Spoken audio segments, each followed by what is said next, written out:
ഐഷു ട്രെയിനിൽ കയറിയിട്ടുണ്ട്. മുംബൈ ഏത് ഹോട്ടലിൽ ഐഷു? മുംബൈ മെനു നോക്കുന്നുണ്ട് ഗൈസ്. എന്തിൽ ഓർഡർ ആക്കുന്നത് നോക്കട്ടെ. ബെല്ലാളാണെങ്കിൽ എപ്പം മെനു നോക്കും, പക്ഷെ ഓർഡർ ആക്കുന്നുണ്ട് അറിയാലോ. നോക്കാം. ഫ്രൈഡ് റൈസോ ലാസ്റ്റ് അവള് കണ്ടുപിടിച്ച് ഫ്രൈഡ് റൈസ്. ഓക്കെ, എനിക്ക് ഇഷ്ടമുള്ളത് ഗൈസ് മുംബൈ ദർബാർ ഹോട്ടലിലാണ് കൈ ഫുൾ ദർബാർ ആയിട്ട് അമ്പൈശുനും കൊണ്ട് ദർബാർ ഹോട്ടലിൽ ഫുഡ് കഴിക്കാം. അത്ര കഥ എന്തെല്ലോ ഉണ്ട് ഇവിടെ.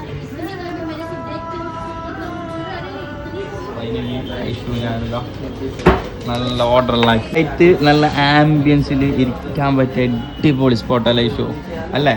സെറ്റ് സ്പോട്ട്, ഫുൾ കപ്പിൾസ് തന്നെ അപ്പുറത്തെ സൈഡിൽ ഫുൾ മസ്റ്റ് വിസിറ്റ് ആക്കേണ്ട ഒരു സ്ഥലമാണ് ദാദറിൽ ദർബാർ ഹോട്ടൽ. സെറ്റ് വൈബ്, ഇതെല്ലാം എക്സ്പീരിയൻസ് ആക്കേണ്ട ഒരു വൈബാണ് ഗൈസ്. അല്ലേ പാർസലിന് ഇങ്ങനെ വെയിറ്റിംഗ് ആണ്. അല്ല ഈശോ, നമ്മൾ ഇന്ന് നാട്ടിലേക്ക് പോകുന്നതല്ല. അങ്ങനെ ഫുള്ള് പെരുന്നാൻ്റെ പൊടിയാകാനില്ല നാട്ടിൽ പോയിട്ട്. ഇൻഷാ അല്ലാ നാട് ഭയങ്കര മിസ്സാകുന്നുണ്ടായിന്. ഒരു 1 വീക്ക് കഴിഞ്ഞ് പിന്നെ ഭയങ്കര മിസ്സാകുന്നുണ്ടായിന്. ഇനി ഇൻഷാ അല്ലാ നാട്ടിൽ പോയിട്ട് പൊടിയാക്കണമെന്നുണ്ട്. അല്ലേ പൊക്കും അവിടെല്ലാം കൊണ്ടുപോകണമല്ലോ. കുറേ കുട്ടും അതുപോലത്തെ എന്തെല്ലോ കുടിക്കാൻ കൊണ്ടുപോകണമെന്നാണ് ഇപ്പം പറയുന്നത് അല്ലേ? മസ്റ്റ്. അപ്പോൾ നമ്മൾ ആർക്കെങ്കിലും പ്രൊമോഷൻ ആവശ്യമുണ്ടെങ്കിൽ എല്ലാവരും മെസ്സേജ് കിട്ടോ. ഐഷോ സെലിബ്രിറ്റി വരുന്നതായിരിക്കും. ഞങ്ങൾ ഓർഡർ കിട്ടി. Thank you brother. പാർസലെല്ലാം വാങ്ങി ഇനി നേരെ നാട്ടിലേക്ക് പോവുകയാണ്. ഇതാണ് ദർബാർ ഹോട്ടൽ. ദർബാർ ഹോട്ടലിൻ്റെ താഴത്തെ കാഴ്ചയാണെങ്കിൽ സെറ്റ് അടിപൊളി കാഴ്ചയാണ്.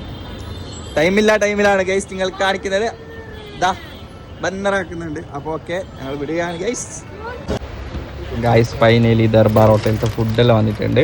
നല്ല അടിപൊളി ഫുഡാണ്. ഇപ്പോൾ ട്രെയിനിൽ ഫുഡ് നല്ലത് കിട്ടാത്തത് കൊണ്ട് ഞങ്ങൾ എന്താക്കി ദർബാർ ഹോട്ടലിൽ നിന്ന് ബെയ്യെ പോയിട്ട് ഫുഡ് വാങ്ങിയിട്ട് വന്ന് പിന്നെ ഇത് കഴിച്ചിട്ടായിട്ട് കടന്നുള്ള നാളെ ഞങ്ങൾ നാട്ടിലെത്തുന്നതായിരിക്കും. അപ്പോൾ അടുത്ത വീഡിയോ കാണുന്നതായിരിക്കും.